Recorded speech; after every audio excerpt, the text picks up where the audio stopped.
On December the 9th, 2010, thousands of students had gathered at Westminster as the Commons voted for tripling tuition fees. They were kettled and the protests turned ugly and violent. This was the moment when a young student, Alfie Meadows, was smashed over the head with a police baton in the midst of the violence. The blow nearly ended his life.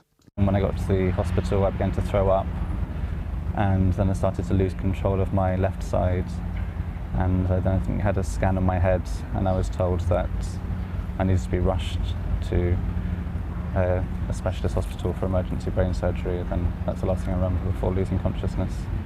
Forward, not fast, in fact, at a snail's pace, nearly 13 years. And a long, painful and laborious path to justice has finally ended. The letter of apology from the Metropolitan Police laments Alfie Meadows' trauma and the lack of accountability. The letter reads, "I am writing on behalf of the Metropolitan Police Service to apologise for the serious injuries you suffered at the hands of an unknown police officer," and continues, "I sincerely regret, despite extensive inquiries, the officer who struck you did not come forward, could not be identified, and has not been held to account for their actions."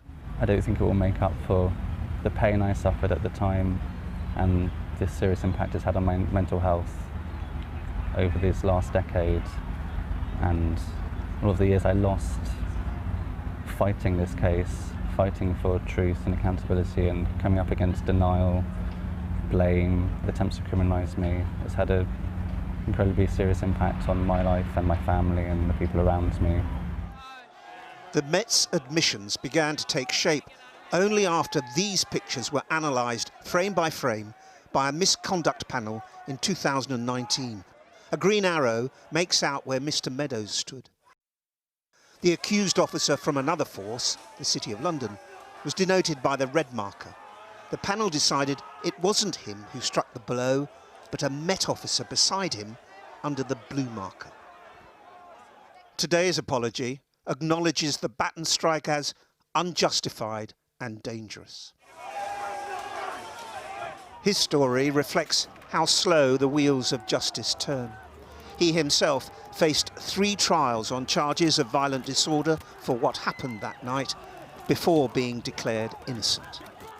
It's felt like a process that was never going to end. I felt like I've been on trial this whole time, that I've been punished for the crime of surviving this police assault. And I've just been so aware of the difference between the way I've been treated and the way the police have been failed to be held to account. Much of the compensation is for the decade Alfie Meadows' life was in effect on hold, trapped in a process. The relief, he says, will be not having to live that night again and again. That report from Simon Israel. Now, the Metropolitan Police sent us a statement saying, "We acknowledge that Mr. Meadows was protesting peacefully and the use of force against him was unjustified. We sincerely regret, despite extensive CCTV and witness inquiries, that the officer who struck Mr. Meadows did not come forward, could not be identified and has not been held to account for their actions. We have apologised to Mr. Meadows for this."